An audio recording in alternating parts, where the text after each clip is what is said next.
యెషయా గ్రంథం 58:11 మాట రాయబడింది, యెహోవా నిన్ను నిత్యము నడిపించును, యెహోవా నిన్ను నిత్యము నడిపించును, క్షామకాలమున ఆయన నిన్ను తృప్తిపరచి నీ ఎముకలను బలపరచును. చెప్పండి, నీ ఎముకలను ఏం చేస్తారట ఆయన? బలపరచును. ఏ కాలంలో? అది క్షామకాలంలో. చాలామంది ఈ రోజుల్లో భయపడుతున్నారు, అయ్యా వెస్లీ గారు మరలా రెసెషన్ వచ్చేస్తుందంట కదండి. చరిత్రలో ఆయా సందర్భాల్లో ఆర్థిక మాంద్యం మొత్తం ప్రపంచాన్నంతా కూడా ఛిద్రం చేసి పడేసింది.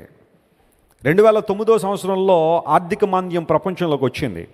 అప్పుడు భారతదేశం ఎఫెక్ట్ అయిందా అంటే అయింది, కానీ అంత ఎక్కువగా మిగతా దేశాలు ప్రభావితం చెందినంతగా భారతదేశం ప్రభావితం చెందలేదు. ఎందుకంటే అప్పుడు మన దేశాన్ని పరిపాలన చేస్తున్న మన్మోహన్ సింగ్ గారు వాజ్ ఎ గ్రేట్ ఎకానమిస్ట్. ఆయన చాలా చక్కని పరిపాలన దక్షత ఉంది ఆయనకి, ఏదో విధంగా దేశాన్ని కాపాడగలిగాడు ఆయన. కానీ బహుశా ఇలాంటి సందర్భాల్లో ఇప్పుడు మా ఆర్థిక మాంద్యం వస్తే పరిస్థితి ఎలా ఉంటుందో తెలియని పరిస్థితులు నెలకొంటూ ఉన్నాయి. ఆర్థిక మాంద్యం ద్వారా బ్యాంకులు క్లోజ్ అయిపోతున్నాయి. ఆ కాలంలో 2009లోనే అమెరికా దేశంలో సుమారుగా 1100 బ్యాంకులు. అమెరికా దేశం అంటే ఎకానమీకి ఒక పునాది లాంటి దేశం అది. ఆ దేశంలోనే 1100 బ్యాంకులు బోర్డు తిప్పేశారు. ఇంక మా వల్ల కాదు ఈ బ్యాంకులు నిర్వహించడం, వడ్డీలు ఇవ్వడం మా వల్ల కాదు, డిపాజిట్లకి డబ్బులు ఇవ్వడం మా వల్ల కాదని చెప్పి బోర్డులు తిప్పేశారు 1100 బ్యాంకులు. అందులో చాలామంది బ్యాంక్ మేనేజర్లు సూసైడ్ చేసుకుని చచ్చిపోయారు. ఎయిర్పోర్ట్ల నిండా కార్లు పార్క్ చేసి ప్రజలు ఎక్కడికో వెళ్ళిపోవడం, మళ్ళీ తిరిగి రాలా ఇంకా కార్లు అక్కడ ఎయిర్పోర్ట్లు అలాగే ఎండకి ఎండి వానకు దడిచి అలాగే ఉండిపోయినాయి కార్లు.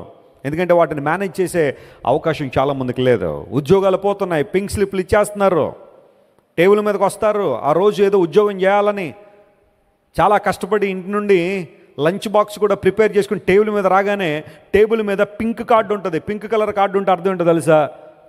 మీరు మళ్ళీ రేపటి నుంచి ఉద్యోగం రావక్కర్లేదు, మీ ఉద్యోగం పీకి పడేసామని చెప్పడానికి చాలా రాయల్గా రిజర్వ్డ్గా చెప్తారు. పింక్ కార్డు పెడతారు టేబుల్ మీద. ఆ పింక్ కార్డు టేబుల్ మీద ఉందంటే ఇంక రేపటి నుండి ఉద్యోగం రావక్కర్లేదని. ఉద్యోగాలు పోయే పరిస్థితుల్లో, ఆత్మహత్యలు పెరిగిపోతున్న పరిస్థితులు, ఆర్థిక మాంద్యం. చాలామంది రోజుల్లో బహుశా ప్రపంచవ్యాప్తంగా మరలా అలాంటి ఆర్థిక మాంద్యం వస్తుందేమో, ఆల్రెడీ స్టార్ట్ అయిపోయిందని బాధపడుతూ ఉంటే, నమ్ము ప్రియ దేవుని బిడ్డ, క్షామకాలమున నీ దేవుడిని ఏం చేస్తాడు? ఆయన పోషిస్తాడు. నీ ఎముకల్ని ఏం చేస్తాడట? ఆయన బలపరుస్తాడు.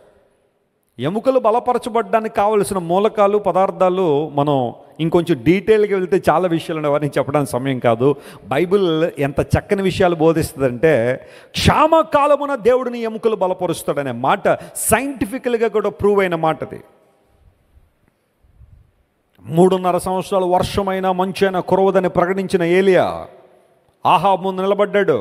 నీ దుష్టత్వాన్ని బట్టి ప్రజలందరూ దారి తొలగి బయలు దేవత ముందు సాష్టాంగ పడ్డాన్ని బట్టి, ఓ బయలా నువ్వే వర్షాలు కురిపించే శక్తి గలదానువు, ఓ బయలా నీవే పంటలు పండించడానికి శక్తి గలదానువు, ఓ బయలా నీ ఉండబట్టే మేము ఈ ఆహారం తినగలుగుతున్నాం, ఈ ధాన్యాన్ని తినగలుగుతున్నామని బయలు ముందు సాష్టాంగపడుతున్న ప్రజలారా వినండి.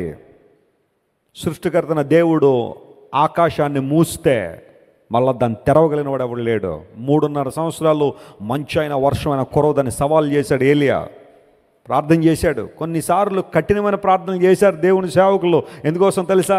ప్రజలు బాధపడాలనో వారు నలిగిపోవాలన్న ఉద్దేశం కాదు, వారి సత్యాన్ని తెలుసుకోవాలని. హల్లెలూయా చేశాడు, ప్రార్థన చేశాడు. ప్రభా మూసేనైనా ఆకాశం 3.5 సంవత్సరాలు ఈ ప్రజలు వర్షం కానీ మంచు కానీ వద్దు నాయన అని.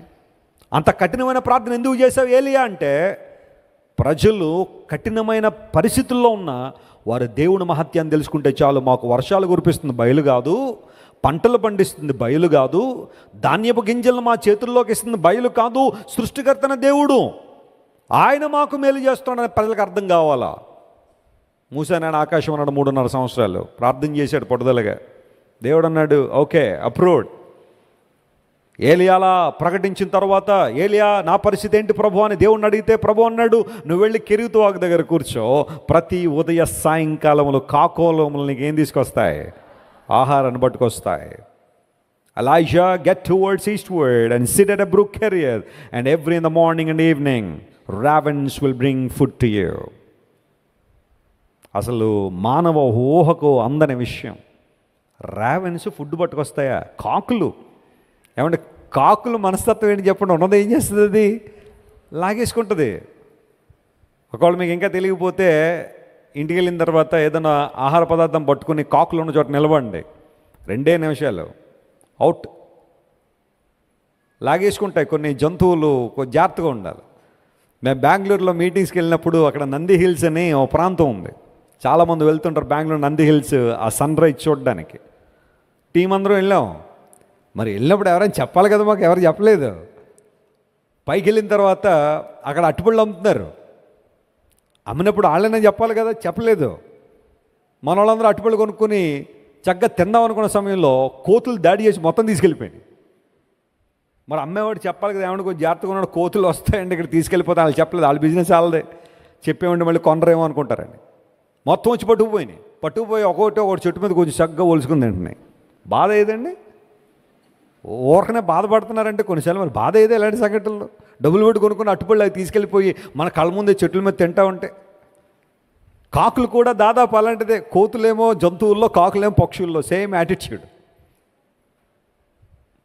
నువ్వు కూర్చో ఎలియా, నీకు ఆహారం పంపించే బాధ్యత నాది అన్నాడు ఆయన. Hallelujah. It's my responsibility. Ravens will bring food to you.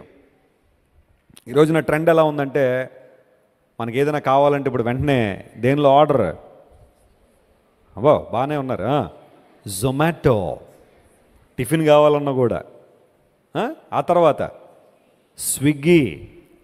ఇంకొక దేశానికి ఒక్కొక్క పేర్లు పెట్టారనుకోండి. మొన్నకాయన ఎవరో ఒక గులాబ్ జామ్ ఆర్డర్ ఇచ్చాడు, ఒకటే. జొమాటో మరి అంత లోకం అయిపోయింది అందరికి. ఒక్క గులాబ్ జామ్ అట్టాడికి. తినకపోతే ఇప్పుడు ఏమైనా అయిపోద్దా? లేదు, తినాలా. నేను అనుకుంటాను నవీన యుగానికి జొమాటోలు, స్విగ్గీలు ఇప్పుడు తెలిసినాయి. ఏలే గారికి ఎప్పుడో తెలిసింది దాని విలువ ఏంటో. స్తోత్రం చెప్పండి. హల్లెలూయా. కాకులు తీసుకొచ్చేసినాయంట ఫుడ్. ఆజ్ఞాపించిన దేవుడు ప్రతి ఉదయ సాయంకాలం ఏలియా ఒడిలో ఆహారం పడుతుంది. క్షామకాలమున నేను పోషించి దేవుడు ఆయన. అందరూ లోకంలో ఉన్న వారందరూ ఇబ్బంది పడుతున్నారు. నువ్వు భయపడాల్సిన అవసరం లేదు, విచారపడాల్సిన అవసరం లేదు.